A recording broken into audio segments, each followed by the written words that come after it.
Welcome to Victoria Rumble Room. I'm Robin Adair, and with me again, as always, from his Saanich lair, my co-host John Juricic. And John, it's fascinating, the kind of stuff we've been plowing through this last month and a half, all these elections, both in British Columbia and in the United States, another one looming across the country. And sometimes you get into all this stuff so much, the politics, you lose sight of what's important in life. And when I say important, I'm talking about Mother Nature. Absolutely. Guess what? We were watching my grandson play hockey up island. For those that are watching afar, I live on an island. We drove up island and we passed this gorgeous area called Goldstream Park. And this annual salmon run was underway. I swear there were 100 cars. It was good for my soul. It was good for my soul. Now, I know we can't dwell on atmospheric rivers and heat domes. I know we can't do that all the time, but we should focus on some of those good things that are happening, like the annual salmon spawn. There were brilliant colors, Robin, all over the place as we were driving up and down the island. And those were, part of that whole amazing salmon run that happens there. And if you're looking for a wonderful way to spend an afternoon, go up there. It's good for the soul, like I said. Or other spawning areas up island, the Fraser Valley and the Northwest Coast. You'll be glad you did. Now, on to more fishy topics. Oh, John, that was wonderfully, wonderfully said, I have to say. What a play on words, too. Still, we're going to shift back now into the ugly muck of politics. And I love doing that Mother Nature bit. That was a great way to start the show. People always say we bring the bad news. We're going to bring the good news, We too. don't. We don't. We feel it and we see it and we participate in it. You bet. Absolutely. But we still have lots of comments about Donald Trump and his renewed efforts to make America great again. Oh, And God. Yeah. lots of interesting perspectives, including one from a former associate of mine, a former newspaper columnist, journalist Miro Cernedig, who he had this to say about the new boss in the White House on social media. He writes, Canada needs to reset its approach to Trump. It won't be easy. Protectionism crosses party lines. There are going to be tough trade talks ahead. Yeah, don't we know it? Oh, boy. He has us on the edge of our seats, Trump does. And he isn't even in office yet. Another issue that's grabbing headlines is war. On two fronts, people are still being killed and dying and trying to protect themselves, all while we're yakking over here about elections. The Russian invasion of Ukraine and the ongoing fight in the Middle East as Israel attempts to drive Hamas, Hezbollah, and Iran into submission. And, Trump says he can solve this all very quickly. Well, wouldn't that be great if that was possible? Can he be that effective? Can Donald Trump get out there and do a deal? That's the way he likes to talk. Can we do a deal? Maybe it sets a precedent for the rest of the term. Maybe we can see him doing deals right and left and get effective governance from the leading power in the world, which will have so much impact on Canada and British Columbia. We're dying for some stability south of the line. We'll have to wait and see. So what is going to happen? What's Donald Trump going to be like? Let's talk about his reaction to the Ukraine. We look at what the comments were from Britain's former head of MI6. Trump says things like this. They're provocative. And in fact, the risk, of course, is that the lever he uses to force Zelensky to the table is the withdrawal of support, financial support and armament support to Ukraine. That's extremely worrying. But we don't actually know that's what he's going to do yet. And I think one should be, as I say, very careful. Zelensky's had contacts with Trump. Maybe Trump, if Putin rejects his deal, will react very badly towards Putin. And there are all sorts of dimensions to this problem. For example, the relationship between Russia and North Korea, the relationship between Russia and China in particular, that are of massive concern to United States security as well. Trump wants Canada to play a much bigger commitment to its military and national security. Will Canada play ball? Will all of us agree with that? Will our politicians agree with that? We thought we'd better get the opinion of a prominent insider. For some perspective, Chris Kilford is standing by. Let's zoom him in. And now joining us once again in the Victoria Rumble Room, a regular contributor to the show, somebody we really look forward to speaking to as often as we can. And that's retired Lieutenant Colonel Chris Kilford, who is the Victoria Branch President of the Canadian International Council. Great to have you back. Well, I'm glad to be here, Robin and John. And at one point, I was an acting colonel for 3 years, but I retired as a lieutenant colonel. Quite a happy lad, anyway. But yeah, anyway, We're always happy to promote you on this show. We'll promote you anytime you like, Chris. And we're going to talk about U.S. politics here off the top. Donald Trump's international actions as president last time around. I know in Canada it made people very unsettled. He made a lot of very derogatory remarks about Canada's contribution to world security. He made a lot of noises that he might be interested in pulling out of NATO. And of course, he didn't sound very happy about the situation with Ukraine and its conflict with Russia. Now, he's also, over the time that he was president before, was seen as befriending people like Putin, trying to warm up to North Korea, warm up to Xi in China to various effect. Now, at the same time, do you think that he's learned anything from this? It wasn't all a success story the last time. Will we see a different Donald Trump this time? Well, those are great questions and great thoughts on the whole issue. When he came into power the first time, we didn't really know much about him. And we watched the first 4 years, and it was often unpredictable. And we saw him, as you say, making friends with various authoritarian leaders, trying to cozy up to them. Sometimes it seemed to work, and sometimes it didn't. We know more about him now. There's been a 4-year period in between. He's now coming back into office. He'll turn to some of the advisors that he had before, probably bring in some new faces as well. They also have learned from what worked during the first term. And so now we will see how they'll adapt moving forward. The world has changed a lot, obviously, since he left in 2020. We had the February 2022 invasion of Ukraine. We've watched the situation in the Middle East go quite sideways, so to speak. This didn't happen when he was in office. Afghanistan, of course, leaving there. So much has happened in the 4 years, and arguably there's a lot now going forward that he has to, from America's interests perspective, clean up and put an end to, because it's not helpful for America, and it's not helpful for quite a number of other countries around the world to have these situations going on. Question is, can he do it? And that's where we will have to sit back and wait and see. So that mean a deal with Putin, closing down Russia? We had Asa McKercher in here, the political science expert from Eastern Canada, saying he thinks that the Ukrainians should get ready to get their passports organized because he doesn't think America will support them under Trump. Yeah, that is a popular view.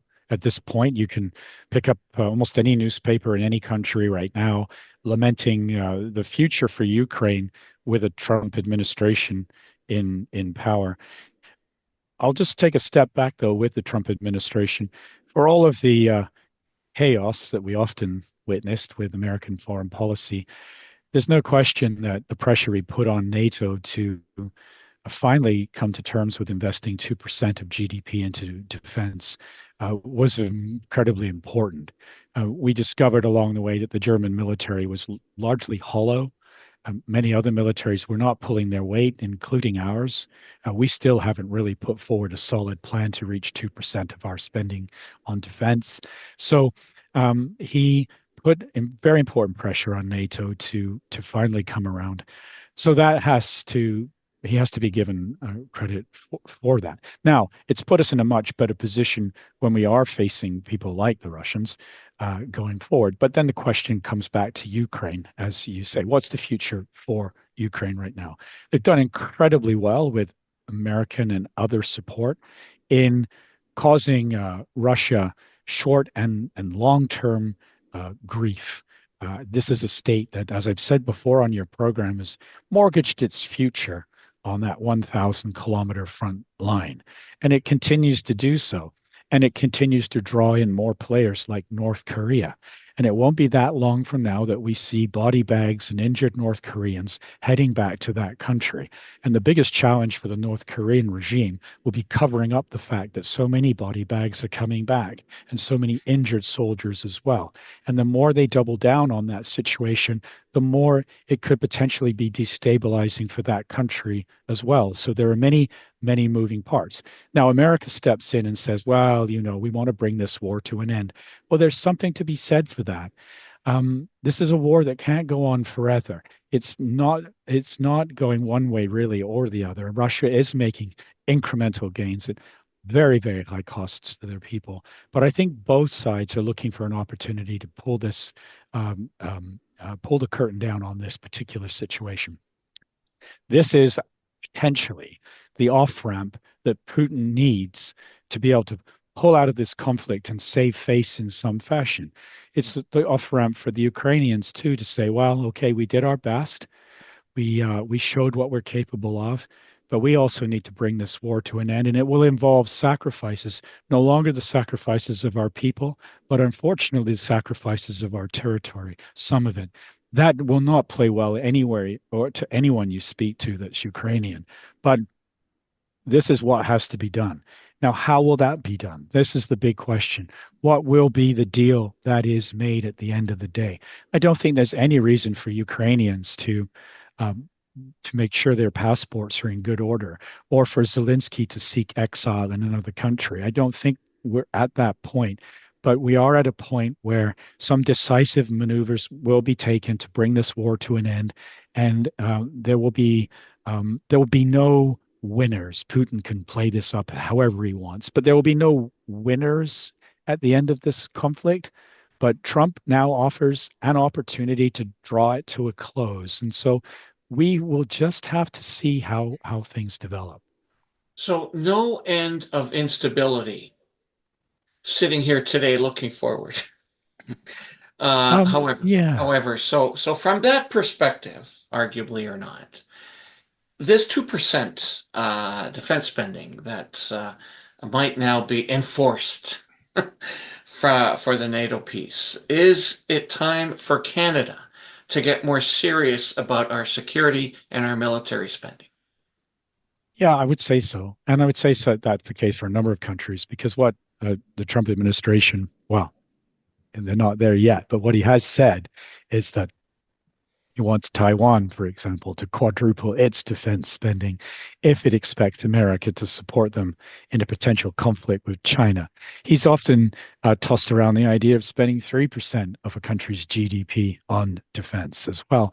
I think sometimes it's very unfair what America does to the rest of the world, because they spend an awful lot on defense, but it's not all dedicated to NATO, for example.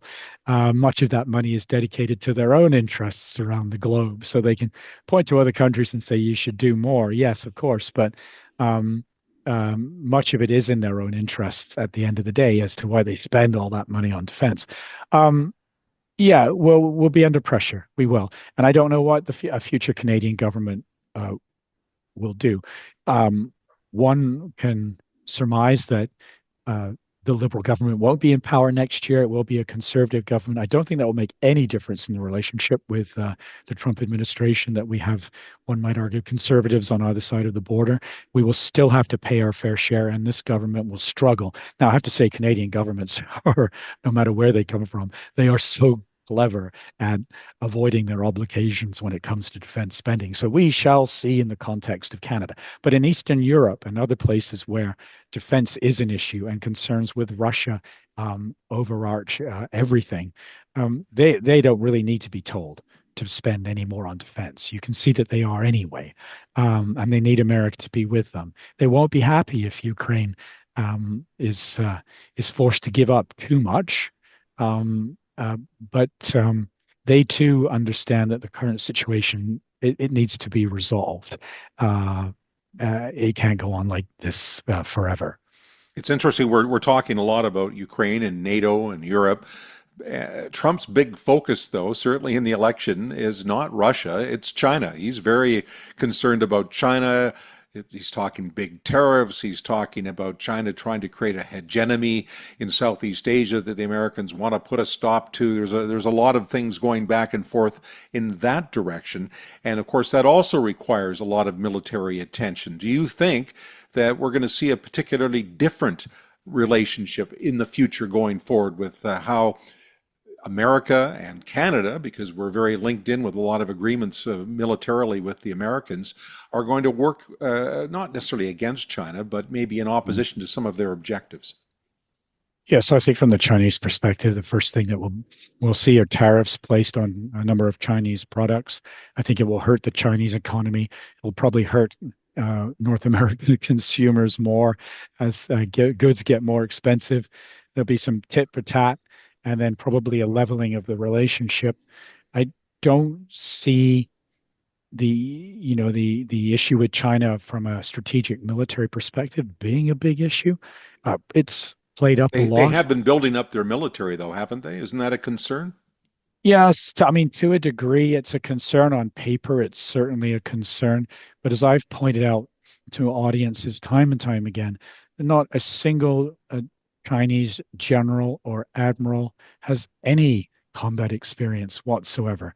They've never had to employ their military in any sorts of operations that we would say the United States has in the last 30 years, where they are actively using all of their equipment, working out all the bugs, working with allies and so forth. China has none of that, none whatsoever. So the first moment they cross the start line with their military, I would venture that they would probably find themselves much in the situation as the Russians did in February 2022, when all of the weaknesses of their corrupt and inefficient and ineffective armed forces are put on the table for everyone to see.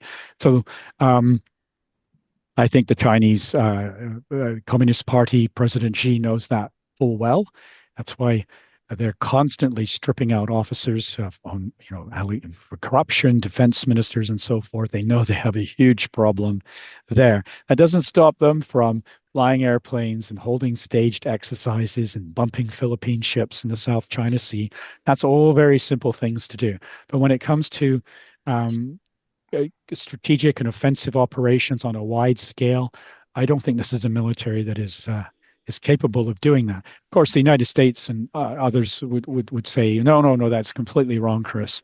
But these are the people that would have said the same thing about the Russian military in February 2022 being a formidable force that would simply run through Ukraine in no time at all. And they were proven wrong, tails between their legs, not able to explain what was obviously clear all along and on the table for those that wish to see it. But it wasn't in their interests to do so. Chris, I want to start looking internally a little bit. Canada has struggled for some time trying to get it right with immigration. Okay. Too little immigration, our economy struggles. Not enough people. Too much, we face housing shortages and other big social issues. If the Trump government follows through with promises, outlandish promises to deport millions of illegal aliens living in the States, do we risk a flooding of those individuals into Canada? And can we cope with this? And to what degree does the military necessarily then get involved? Okay. Many of my colleagues have said, forget one Roxham Road, which has been closed.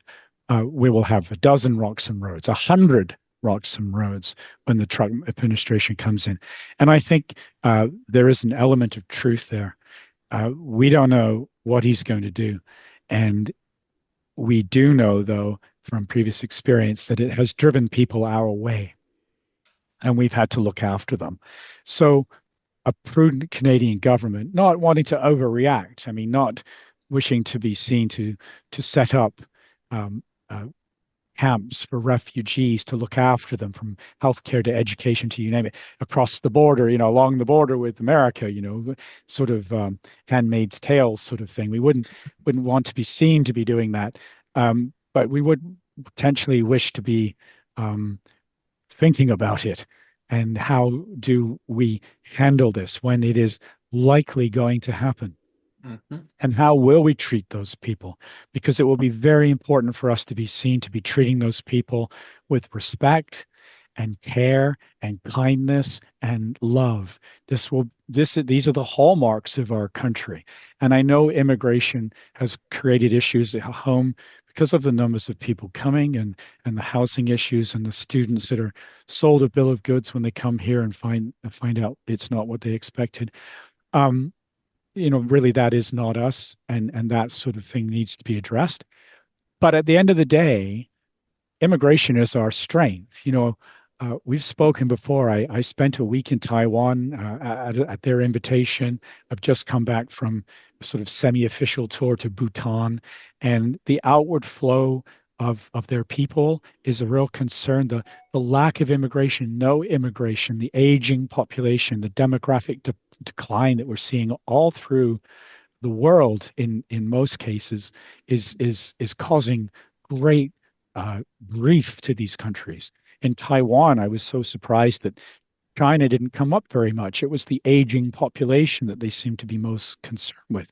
However, look at us. We are a country that's growing, not because of the birth rate, but because of immigration. And this puts us in an incredibly powerful position going forward, globally, economically, in all of this. And so we don't know really how good we have it here and how likely it is going to be even better in the future.